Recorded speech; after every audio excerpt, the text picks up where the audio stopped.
I was thrifting at a pretty early age. I started thrifting when I was like grade 9, grade 10. Like I needed a getaway. Like school was stressful, home was not the best place to be at too. So I needed like to go in a place where I was like isolated and I could put my headphones in and just like prance around and like look at clothing, right? And then I think that's the reason how I got into thrifting. I started really liking what I found.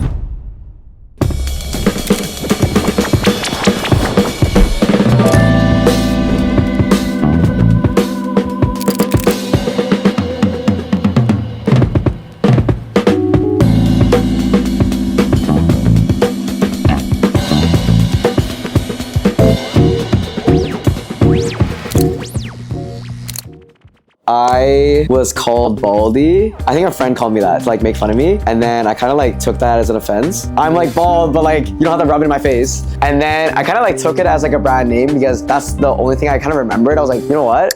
Baldy. That's like something that is special to me. I just made an Instagram account because I wanted to like sell some clothing one day and I named it Baldylox. And that was the name because Goldilocks had like golden luscious locks. And then Baldy has like bald locks. It's like non-existent, invisible locks. So I was like, this is like a cute, catchy name. So that's kind of how the name came to be.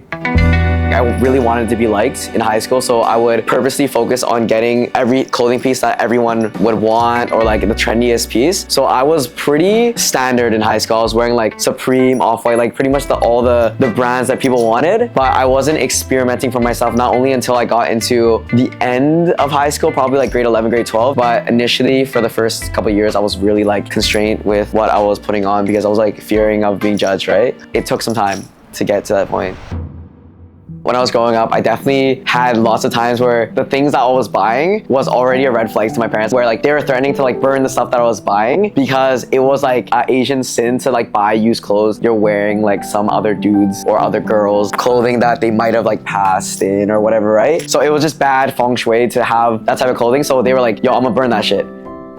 I knew that I didn't really want to go to school. Right after high school, I still went into school to make my parents happy. And there came a point where like, I just couldn't do it anymore. And it was during COVID. So I was like building this business with like no one could tell me no, I guess. I was kind of like distanced from my parents after I moved. And I low-key like didn't really talk to them because I felt what I was doing was really wrong. Man, this sounds so bad, but I literally like kind of ran away and like didn't have connection with them like 8 months on end. No connection, just so I can like build this without feeling that societal pressure of needing to meet something. It could have went like really south and my parents could have been like, wow, you did this and you didn't tell us.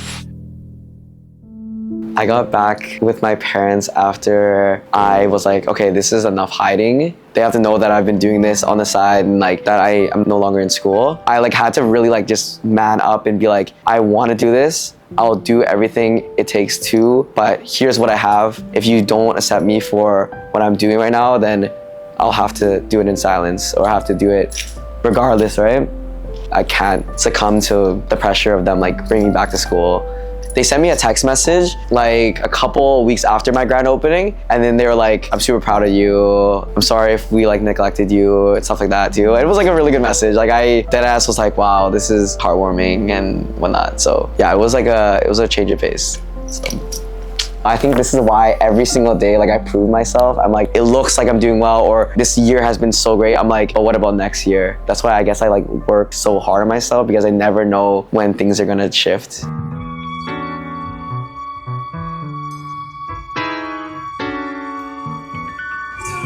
What day is it?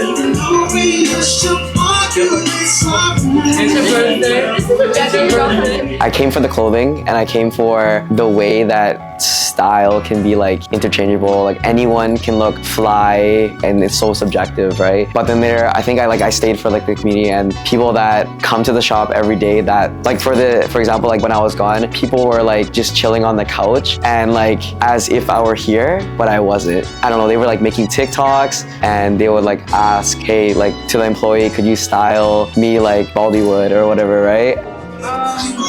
Hey! I'm like the same person in person and online too, where I would like voice message all my clients. This guy named Carl, so old, he was like, I want to buy. And I said, well, brother Carl, what's up, man? What would you like to buy today? I sent a voice note. I just sent voice notes, boom, boom, boom. But people started being like, wait, this bald kid is like actually like a real person. He's like talking to me and he's like answering my questions. And then when they come in person, boom, voice note, but IRL. Happy birthday, brother! Thank you so much, Happy bro. birthday. Thank you, Nikki, bro. How are you? Thank you, my little goat. Hi guys, welcome by the way. Hello. So I think that's what connected with people because they're like, he's not just this face. I can only do so much like community building online. I can be like, I make fun, cute videos or whatever, but like you don't really get to experience the real community, I guess, until you come in.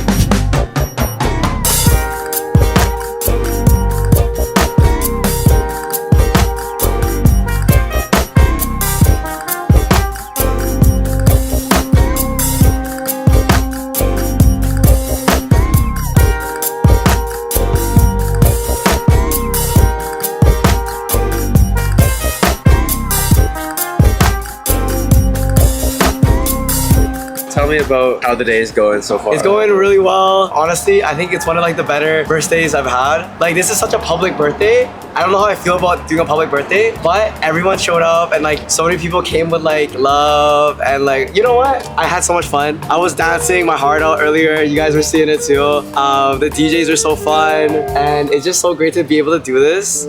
I've like created this space where people can like feel comfortable and happy and excited to be here. And that's why I kind of wanted to open a retail location instead of like doing online. I'm really happy with what I've created right now. When I was building this, I wasn't like, okay, the result is this, or I'm gonna have such a big community after. It was more so like I was making all these videos and like just being like a real human and having like human decency to be like, hey, you wanna start your own brand? Let me like give you all the help and all the tips that is needed, and then keep on just like giving and not receiving anything back. I guess because I had this mentality of like, you know what? I'm not gonna expect anything in return. It came a time where the rewards starting to come, just no expectations at all, just as long as I'm happy doing what I'm doing and things starting to like shift.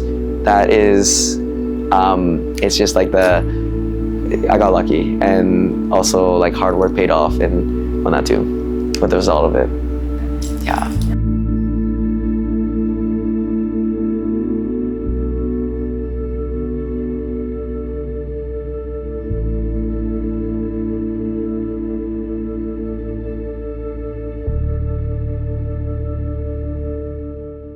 Concluding thoughts. Ooh, I like this. I am bald.